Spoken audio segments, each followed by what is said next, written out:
Hey everybody, Josh the RV Nerd with Bish's RV down here in Millersburg, Indiana today, getting my first look at the first time the Rockwood group has ever built like a full rear dining lounge kind of floor plan like this. And it's certainly not a new floor plan in the industry, but sometimes it pays to not be the first one out of the gate. Other manufacturers have been building layouts like this for a couple years, and Rockwood really had the opportunity to cheat off their test basically and listen to what people like and what they could do differently. And I don't know that they necessarily get an A+ in every endeavor, but overall I think we have some awesome execution. The Ultralight series finally now has optional auto leveling, which is what we're going to look at today. These are all 50 amp, by the way, so kind of like the one that we see today, you can get it outfitted with a second air conditioner, which is centralized, so you can really maintain maximum cooling efficiency and comfort through the RV. It has fantastic patio awning space. It's even so large that it has a middle center support just to keep the stupid thing from buckling and bowing. And you've got one of these huge slide out belly trays built right in, so you don't have to go climbing through that drop frame cargo storage area to get to stuff. This is one of their floor plans that has a newer style of recliner with like a little charge pad in the middle of it. It is more of a fixed armrest, so it's not quite cuddle compliant, but every RV has its ups and downs. Like this is a true queen bedroom with a like closet wardrobe slide to give you some really awesome personal bedroom storage. But it also has a walk-through bath, which not every person necessarily loves, but those things it has been able to accomplish still just under 30 feet. I think it's 29 feet 11 inches or something like that, but it's a 30-foot RV with auto leveling potentially, double air potentially, double solar potentially, TPMS, tank heaters, and a bunch of other things. If you like how we share the good with the bad, as we're gonna do today, hit that subscribe button and let's go. This one's pretty cool. Now, one of the first things I noticed I didn't actually see on their update note sheet, and that's that this floor plan has no floor heating vents. That's something a lot of the Rockwood Ultras still had. So it looks like they are moving to a more easy cleaning kind of concept. Like you've got the marine woven slide flooring over there. I guess that does technically meet the definition of carpet, but when I say carpetless, I think it, you know, it's not the shag stuff like by the door to wipe your feet like everyone's thinking. And it is crazy. Rockwood is a brand that has been, so this sounds funny, Rockwood's a Forest River product, right? Rockwood has existed longer than Forest River. Cobra and Rockwood basically merged to create Forest River. You might not even know who Cobra RV is at this point. So Rockwood is literally the original lighter weight brand. Now they've actually kind of moved away from being the lightest of the lightweights out there. They've gained some weight with things like plywood floor decking and heavier chassis structure the last couple years. But it's funny, they no longer have things like soft flooring issues and have one of the most dedicated fan bases and audiences out there. By default, this is a single 15,000 BTU central Coleman Mach air conditioner. But as you'll see in this video, these are 50 amp service and a second air upgrade is available. Now, when I said that they didn't necessarily nail every single bit of execution, this is one of the things I was talking about right here. Like the entertainment center is nice and direct facing. And the thing is, though, that the TV's mounted up pretty high. Now, I'm not trying to like cheat the viewing angle and hold the camera up high or anything like that. I'm holding the camera down here actually about the level of my mouth, which is probably why you hear me way too clearly, much to my wife's chagrin. And you get the idea. I've asked a million times, and until manufacturers start doing the thing that you want, I'm going to keep asking, would you like it if that TV either could drop down somehow, or if they televated the TV up from that countertop right there so it'd be very direct facing? Let me know what you think about that. So the kitchen window over there does open for airflow. That, oh my gosh. That is a full wraparound backsplash, Batman. That's not just wallpaper. Wow, cool. That's really cool. You may have noticed, too, also the larger oven. The entry doors. Rockwood's very cool about treating the doors the same. Your main door and your bedroom door are both wider. They both have the gas strut assisted stable step. That's what that little boxy thing is over there right by the door. They both have a full viewing window, and they both have a privacy shade integrated into them from the factory level. It's the things the others don't, Rock do, basically, is the best way I can say it. Or flag wood. Rockwood and Flagstaff, if you weren't aware, are the exact same thing. I don't know Flagstaff's model number for this offhand, but they just have different numbers for the exact same RV. When we step up from Rockwood Mini to Ultra, you do start to gain a second wood and fabric tone option. Basically, this is the lightest color palette that they have here. I know it's just a graphic decal, and I know that I could peel it. I don't personally love that white sticker RW up in that panel pocket right there. I know what they're going for. It's just, it doesn't personally aesthetically work for me. But I'll tell you, I'm not Martha Stewart. I know that's the channel you thought you were tuned into, but you're wrong. I don't hang out with Snoop Dogg on cooking shows all day. You get the idea. My point here is I would decorate it some other way. That's just my 2 cents. And it's crazy, with all of their history, they've never had a rear dining model like this. Now, some brands will build a custom 8-foot dinette, and they didn't do that here, but I don't know that I'm mad at it because I love the visual symmetry.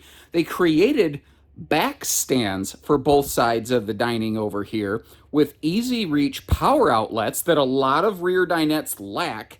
And they give you a place to like set stuff down behind you. I kind of like it. Also, this table arrangement they came up with here, it's very similar to like what Grand Design Imagine does in some of their models, where it's a single leg, very sturdy telescopic up-down thing, but it works very easily. It's got a little lock right here, and it won't go up or down until you squeeze that handle. So there's no like clip, clank, clip, clank. Everything is simple. Also, this table can slide forward and back a little bit. So if it's a little bit of a belly buster off the back of that, you can kind of ease it up off you a little bit. Very handy for somebody like me who is still putting on pandemic pounds. I think I was starting that before the pandemic. I'm just way ahead of my time in that regard. They say that there's something that brings us closer to other people every single day. And in most cases, they mean technology. But I think for me, they are referring to my waistline. The way my waistline is growing, I'm getting closer and closer to you folks every single day. So I guess keep that in mind. Now, this is a slightly early access prototype. There's a couple little tweaks that are going to take place before it goes into production. This is like 99% there. The refrigerator will stay a 12-volt compressor fridge, but the fridge and freezer are going to swap. It'll be a slide-open freezer drawer with the larger fridge section on top versus what you're seeing here. Notice, though, that they didn't build the pantry into that slide. Instead, they built the pantry against the bathroom wall. I think they just have like a little bit longer bedroom in this one, and they maybe had to come up with something like that. One of the best parts of this floor plan, though, it has awesome countertop prep space. But look at the power outlet location. Against the bathroom wall, they're just above the countertop, solid surface countertop at that. Over here, they're just below the countertop line. Why aren't they in the walls, if you ask? Well, because this is an 1.5-inch laminated wall that's not thick enough to meet general fire code without some really tricky stuff. So a lot of laminated brands don't put outlets into the walls. That's actually a pretty normal thing here. By the way, our lighting in your main cabins is now dimmable. You can actually do it right off either the Bluetooth app or off the command pad right over by the door, right when you walk in. Basically, there's not a slider to dim it. You're just going to, you push the button and hold it, and then it dims right down. If you want to dim it a lot, you can. If you want dim some, you need to call the Chinese restaurant. Moving on from here, opening up the fridge and freezer space and getting off my comedy block hour routine. Overall, there's a lot of good kitchen space here. I kind of want to clock them personally a little bit. They did not include a dedicated wastebasket space. I feel like I would put a wastebasket under the countertop extension and I'd be fine with it. But I like it when you have something like that integrated and out of the way. That's kind of my personal preference point here. Now, that dinette is what I call a full True U dinette. It actually looks like a slightly small dinette because it is, kind of built in. It has construction like the side stands around it. But it's like a normal full 7-foot dinette. Now, what I'll tell you is that 3 adults can sit at it easily. A 4th adult can sit at it if you bring an extra chair and kind of put it in the open floor space so that you have 4 people around it. But that's actually a really good arrangement for a card table so that nobody can peek over each other's shoulders. It's kind of funny. My grandfather, who taught me how to play games like euchre, was also adamant about how you do not cheat because that's how a man sacrifices his integrity. And he was the cheatingest son of a gun. He would constantly try to change, what was suit in the middle of a hand. If you play euchre, you know what I'm talking about. If you don't play euchre, you probably don't even know how to spell euchre. It's like one of the most borderline Midwestern things. Actually, leave me a note. Leave me a comment. Can you spell and play euchre? I'm very curious. And don't use Google to cheat. If you spell it wrong, no one's going to laugh at you. Nobody cares. This is not a test. It's not going to go on your permanent record. Anyway, as I Michael Jackson moonwalk backwards into the bathroom here, I want to draw attention to the fact that this does have the peekaboo I smell you bathroom door. But it's because they use the oversized vent fan. If you left both the bathroom doors closed and you cranked that fan up when you started using the bathroom, you'd fumigate yourself when you hit the floor pedal because you will suck black tank fumes out of the black tank and choke yourself. The extra airflow coming in from above and below that door will help you avoid that. Now, this again is an early prototype. I mentioned the factory. That toilet needs to turn a little bit to not be right next to the hard and closed shower door, and then it's going to be fine. But I like that it's a nice rectangular shower. It's kind of surprising here in the Ultra series, they're using the shower miser. Are there any boondockers up here in a Rockwood Ultra series that find a lot of use for that? In my head, now, to be fair, I'm a Michigan park camper. I really don't need to go out and boondock a lot. But I don't know that that's necessarily going to be the most useful feature for me. But hey, that doesn't mean it's not a really handy, useful feature for you. One thing I want to do here real quick, I want to get you a little bit closer to the bathroom counter and sink. There's more space around that than you realize. And when I get you up here around the corner, you see that you actually really do have decent space, to do whatever you need to do, like have some extra toothbrush kind of holders in place. I like how they give you a towel hook or ring, but they put it up where the towel's not going to dangle down in the sink and create an all-natural penicillin organic mold factory like a lot of brands do. It's baffling how often I see stuff like that. Now, if we open this up, at a glance, it kind of looks like they forgot the storage under the sink, but the thing is they didn't. That's actually an access panel, probably to things like the water pump or something. I'm not exactly sure. The dedicated linen space in here, I think, is also very awesome. A lot of brands have a walk-through bath like this. The benefit of a walk-through bath is it gives us a big bathroom without actually adding length to the RV, but if someone's using the bathroom, they basically cut the RV in half. Oh, look at that. So you have a sliding privacy door for the bedroom. Look at the bottom of the screen right now. You've got a magnet catch for that sucker so that, if the camper's rocking, obviously because you tripped on the dog and not for any other reason, thank you, HR, then, the door won't go flying open, which is a very handy-dandy feature here. Now, again, if you want, this is 50 amp, whether you get it from the factory or after the fact, you can get a second air conditioner. What I'll tell you is when you install a second air from a dealership, most of the time, it doesn't get hooked up into the central ducting. It's not impossible. Some dealerships will. It costs a couple bucks more, though, so to try to make their price tag look more enticing to a customer, a lot of dealerships will not centralize an aftermarket air. So that'll be a thing you want to kind of inquire upon. As you notice, between the front windshield and these side windows, you actually have decent viewing up here. But again, thankfully, their privacy door does have that shade. Now, I got to retract something I said earlier. I said that they're using the same wide door here. They're not. That's like a 26-inch door, not like a 32-inch door or whatever. So it's decent. It's just not as wide as some of the others. I want to point that out. Sorry, got that wrong. I ain't always perfect, man. Look up by your headboard, though. Both sides of the bed have nice little side stands with household and USB plugs, both Type A and C. And you see the black box above the left side stand? That's your inverter remote. If you activate that, most of the power outlets in this RV will be live off of your battery instead of needing park power. That's a cool thing that not a lot of other RVs necessarily have.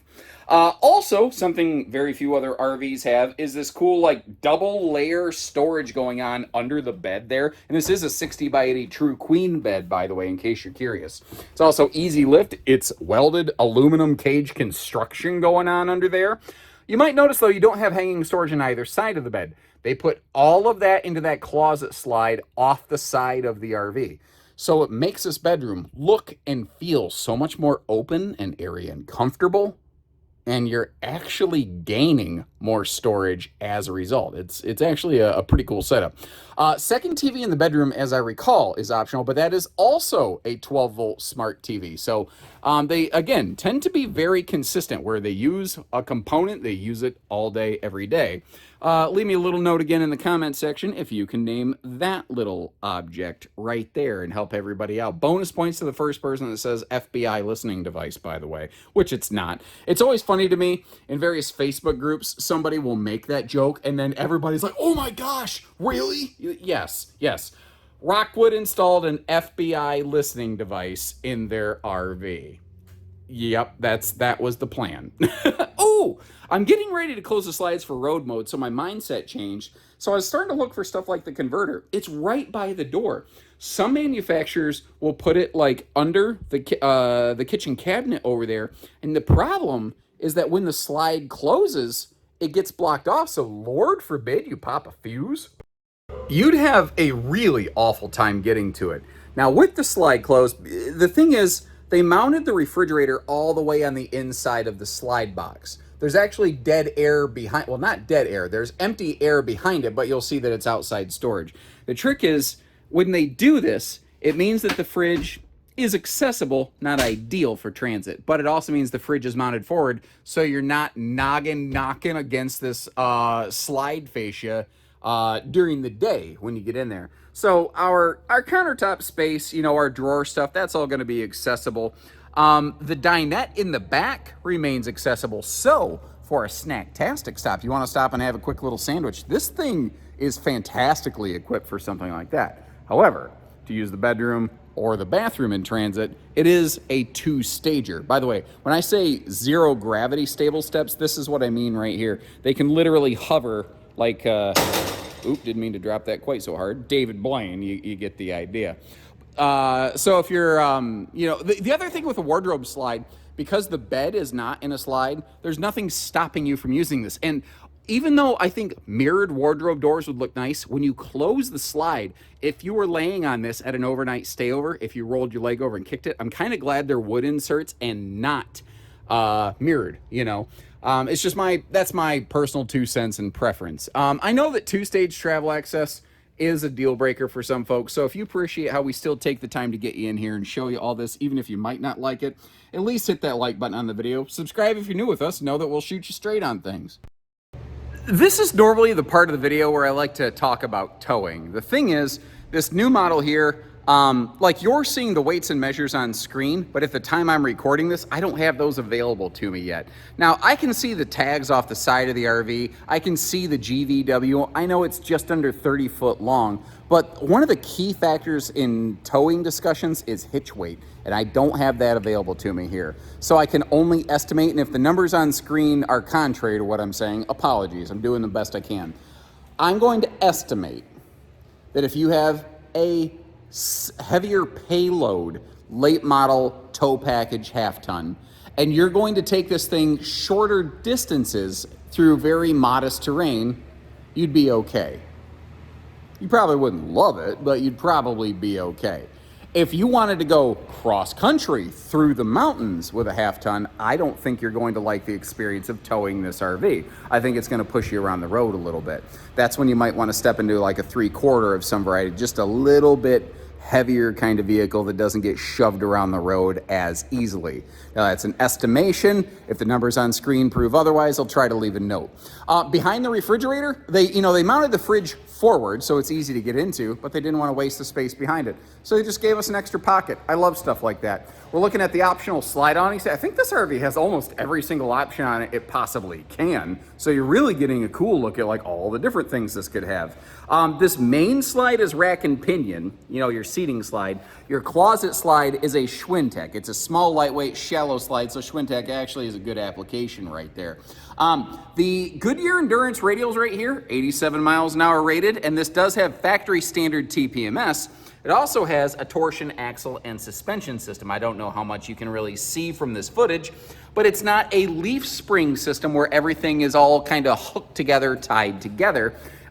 Instead, what this will do, if you go around a really sharp corner, the RV kind of tries to lean into it, sort of like if you were riding a motorcycle around a sharp corner. That's kind of how this RV gonna do. And as a result, it just makes this thing so much more sturdy and stable while you're going down the road. Now, since they had the closet slide right above this huge baggage door, which, by the way, if I get back down here, notice how the chassis frame rail actually drops down. This has a drop frame just like a fifth wheel. It's just on one flat deck. And that creates this huge compartment area. And to make accessing that easier, they include this like 800-pound rated MORryde cargo sliding tray that goes all the way across the belly of the beast. By the way, while we're down here, that is your 1800-watt inverter. And again, anything that they're building in-house that is load-bearing, like your bed platform, that they actually, they make a welded aluminum cage right in-house. But what's kind of cool is how this tray can actually slide both this way and off the other side. So the way that you see it sticking out over here, it can stick out off the other side too. So there's no climbing through the underbelly to get to your storage. Now, normally this would have power corner stabilizers, but if you look at the tongue of this thing, you can see it's got a little bit different thing going on there. It's got a little different, it looks like tongue jack on the front. That's actually your auto leveling control. This is outfitted with the new optional auto leveling system now available on the Rockwood Ultra or Flagstaff Superlight series. Previously, these only had power stabilizers. They never had leveling available. They were only stabilizers, so there is a big difference. They have, though, maintained the double stable steps, both of which are gas strutted. On a Rockwood or Flagstaff, when you see triple or quadruple steps, they have the gas strut on it to make lifting and lowering it much easier, which is a cool thing that they do. You can see this year they've also gone to exterior accessible furnaces, which is a nice service aspect, and they've maintained gas and electric water heaters. More and more guys are going to tankless on demand, but there are some people who still like the propane side, or the electric and propane side combination, rather, of their water heaters. And Rockwood's one of the brands that has been listening, and they're still doing that. Last year they moved away from Asdel, but before you freak out, they didn't move away from composite use. They just didn't use the Asdel brand name composite because they found something else that did the same job for less money.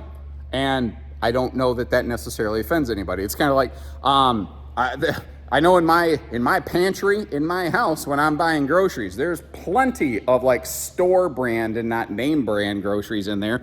And half the time, like the ketchup that I have, it's Heinz ketchup. It's just not called Heinz ketchup. It comes from the same bottler and it's basically the same thing. I love this though. Just like the storage behind the refrigerator, if you watch my videos, how many times have we looked at rear dinette models and I said, why don't they give us a junk in the trunk access door? Well, where they don't, Rock does, basically, is the best way I can say it. And they've maintained the full 300-pound accessory hitch on the back plus bumper and 250-pound rated ladder to get you up to that fully walkable roof. The whole RV, by the way, has an all aluminum skeleton, but if you look at the roof of this, it's like a double mint gum commercial. It's 2 refrigerators, 2 vents, 2 solar panels. The second solar panel, the second refrigerator is an option, but there's a lot of stuff going on up there. But did you notice how heavy-handed they are with the sealants so that you don't have to really worry about it so much? But like I said when the video began, this is new to the Rockwood group. This floor plan is not necessarily new to the industry. So what I'm gonna do is leave you some links in the description to check both, first of all, pricing and availability on one of these, but also look at the other builders who make this layout. If you love this layout, but you're like, I wish it did this, that, or the other thing a little different, check those other units. And maybe we got one that's already kind of tuned more to your preferences. Let me know which one you'd go with and why. And until next time, thanks again for tuning in. Take care, stay safe, have fun, and happy camping, everyone.